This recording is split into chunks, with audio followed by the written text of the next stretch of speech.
مولا علی کو گفٹ بھی کیا دینا ہے؟ پہلی چیز غسل کرنا آج مغرب کے بعد، مغرب عشاء کے بعد غسل کرو، اس نیت کے ساتھ کرو کہ میں شب ولادت امیر المومنین کرتا ہوں، شب ولادت امیر المومنین حضرت علی ابن ابی طالب علیہ السلام غسل کرتا ہوں قربتاً للہ۔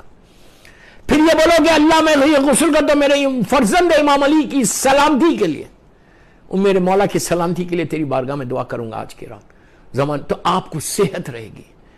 تم جب امام کی سلامتی کے لیے دعا کرو گے تو امام آج کی رات تمہاری سلامتی۔ آپ سوچو اتنی بڑی رات جو دعاؤں کی رات ہے، معافی کی رات ہے، برکتوں کی رات ہے، رحمتوں کی رات ہے، آج کی رات اللہ گناہوں کو، سارے گناہوں کو معاف کر دے گا۔ گناہ معاف ہو گئے تو رحمت آئے گی۔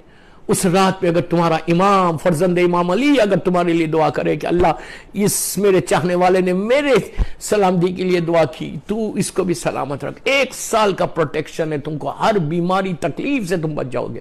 امام کی سلامتی کے لیے دعا کرنا، غسل کرنا، نیت کرنا صرف، اس کے میں بہت 3-4 بتا دیتا۔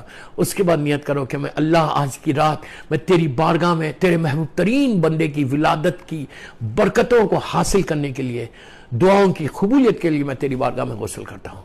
اس کے بعد بولو میں غسل کرتا ہوں اپنے گناہوں کی معافی، اپنے گناہوں کا ایکسیپٹنس، اس لیے کہ امام علی ہمیشہ اس چیز پہ سٹریس کرتے رہے۔ میرا مولا دعائے کمیل میں کہتا رب اللہم اغفر لی ذنوب التی تحبس الدعاء، اللہم اغفر لی ذنوب التی تنزل البلاء، اللہم اغفر لی ذنوب التی تنزل النعم، سارے میرے مولا کے جملے۔